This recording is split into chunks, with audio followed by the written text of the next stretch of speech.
I went to 2 Trump events in Georgia as a Democratic independent voter, and I want to share my experience with you because I think a lot of you would be surprised at what I experienced. Honestly, the Trump crowd is surprisingly nice. I have low blood sugar and a small bladder, which is like a lethal combination for standing in lines for so long, but people were extremely nice. Like, I had my mom there with me to save my spot in line, but nobody gave me a problem about getting back up so far in line. And while I was chatting with these people in line, of course, we were chatting about some very hot topics, and surprisingly, they are very open to other people's views. So not only did I feel like everyone was very tolerant of other people's opinions, but also they were able to criticize the members within their own party. I told a lot of people that I was there mainly because I was a big fan of Bobby Kennedy, and that's what drove my interest to finding out about Trump. And a lot of them had a very good reaction to that, and a lot of them feel like they have been lied to about who Bobby Kennedy is for a long time. And these Trumpies, I will give it to them. They actually have a sense of humor. Because at the first event, I'm just a total idiot and I kept forgetting to turn my ringer off. And my ringtone is JD Vance singing Never Trump Guy. And literally everyone that heard it around me just started dying laughing. So there's a very big like vibe shift happening. And that is what I heard a lot of these speakers at these events saying.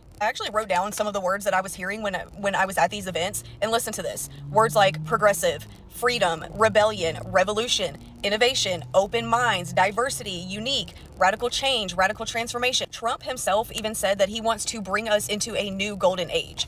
A golden age is a peak in the history of a country or a people. The golden age was a time when humans lived in peace and harmony and abundance. The people were said to live long lives and were free from suffering. In my opinion, from my own eyes, like, this was the overall vibe I was getting from being at these events. I mean, Charlie Kirk was at one of the events I was at, and he even got on stage and asked us all to raise our hands if we were a former Democrat.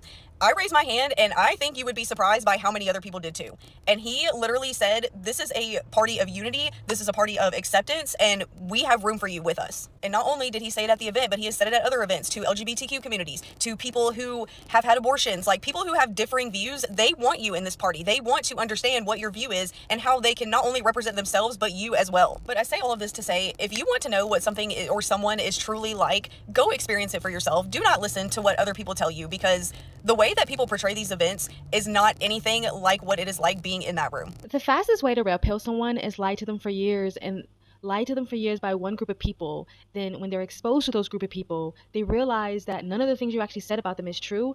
You will never get that person back as a voter, because they will never trust a word that comes out of your mouth. What this girl was talking about is that she's an independent that went to a Republican event, and she was actually shocked and surprised that they weren't a bunch of skinheads, that they weren't a bunch of neo-Nazis, that they weren't a bunch of KKK members, that they weren't a bunch of white cis heterosexual males who were trying to drag her back into the Stone Age, that they were just regular schmegular working class folks who might have had some different ideologies or belief systems than her, but they were actually genuinely nice people. And that is the same experience I have had. And again, I think this is why the Democratic Party lost, because people were able to be exposed to the truth.